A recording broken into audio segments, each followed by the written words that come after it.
राधे राधे दोस्तों, जय श्री कृष्णा। आप सभी का हमारे ज्ञान सवेरा चैनल पर हार्दिक स्वागत है।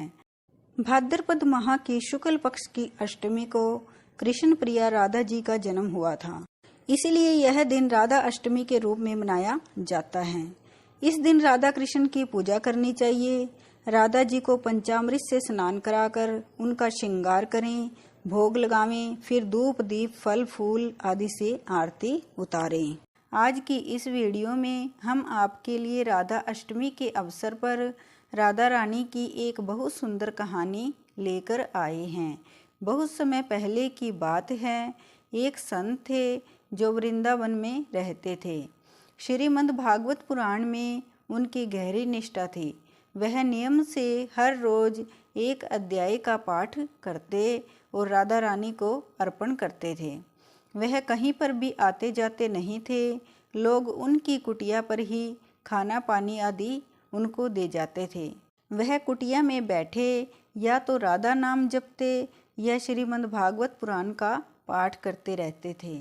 ऐसा करते करते उन्हें 55 वर्ष बीत गए, लेकिन एक भी दिन ऐसा नहीं था जब उन्होंने राधा रानी को भागवत का अध्याय नहीं सुनाया हो। एक दिन जब वह पाठ करने बैठे तो उन्हें अक्षर धुंधले धुंधले दिखने लगे। थोड़ी देर में उन्हें दिखना और भी कम हो गया। वह अब रोने लगे। उन्हें यह दुख हो रहा था कि उनकी आँखें पिछले जन्म के बुरे कर्मों की वजह से गई हैं, लेकिन अब वह क्या करेंगे, यह चिंता उन्हें सता रही थी। वह मन ही मन प्रभु को याद कर रहे थे और कह रहे थे कि हे प्रभु, हे दीनानाथ, मैं इतने दिनों से पाठ कर रहा हूँ, फिर आपने ऐसा क्यों किया? अब मैं राधा रानी को पाठ कैसे सुनाऊंगा? रोते रोते सारा दिन बीत गया। उन्होंने कुछ भी नहीं खाया पिया, क्योंकि उनका नियम पूरा नहीं हुआ था। इतने में उनके दरवाजे पर कोई आ गया। पहले से ही उन्हें धुंधला दिख रहा था, ऊपर से रात का अंधेरा। बड़ी मुश्किल से वह दरवाजे पर पहुँचे। दरवाजा खोला और बोले, कौन है? एक छोटी सी बच्ची की आवाज़ आई, बाबा, माँ ने खाना भेजा है। संत ने कहा, जब तक मेरा नियम पूरा नहीं होगा मैं कुछ नहीं खाऊंगा। फिर इस खाने को लेकर मैं क्या करूंगा?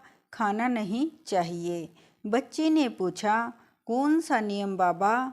बाबा को तो जैसे कोई दुख बांटने वाला मिल गया हो। बाबा वहीं सुबक सुबक कर रोने लगे और बोले, मैं बड़ा पापी हूँ। आज अचानक आँखों से दिखना बंद हो गया। मेरा रोज का राधा रानी को श्रीमद् भागवत कथा सुनाने का नियम टूट गया। बच्ची बोली, अच्छा बाबा, आपकी आंखें चली गई हैं, इसलिए आप दुखी हो। संत बोले, अरे ये आंखें किसको चाहिए? मैं तो राधा रानी को पाठ नहीं सुना पाऊंगा, इसलिए दुखी हूँ। अभी तुम जाओ, मुझे और दुखी मत करो। तब वह बच्ची बोली, रुको बाबा, मैं अभी आती हूँ। थोड़ी देर में वह बच्ची वापस आई और बोली, लो बाबा, ये पट्टी अपनी आंखों पर बांध लो।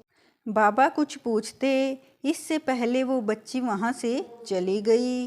बाबा ने सोचा, वृंदावन के किसी वैद्य की बेटी है, इसलिए अपनी किस्मत को कोसते हुए बाबा वह पट्टी अपनी आंखों पर बांध कर सो गए। सुबह जब वह उठे, पट्टी हटाई तो सब साफ साफ दिखाई दे रहा था। बाबा बड़े प्रसन्न हुए और बोले, देखूं तो इस पट्टी में कौन सी औषधि रखी है। जैसे ही बाबा ने पट्टी को खोला और देखा तो उसमें राधा रानी का नाम लिखा था। इतना देखते ही बाबा फूट फूट कर रोने लगे और बोले, वाह किशोरी जी, आपके नाम की अनंत महिमा है, आपने मुझ पर बड़ी कृपा करी। इसके बाद बाबा जल्दी से उठे और भागवत पुराण लेकर बैठ गए। तो दोस्तों, कैसी लगी आपको आज की हमारी किशोरी जी की कृपा की ये कथा? हमें कमेंट बॉक्स में लिखकर ज़रूर भेजें। साथ ही साथ हमारे चैनल को सब्सक्राइब ज़रूर करें। जय श्री राधे, राधे राधे, जय श्री कृष्णा।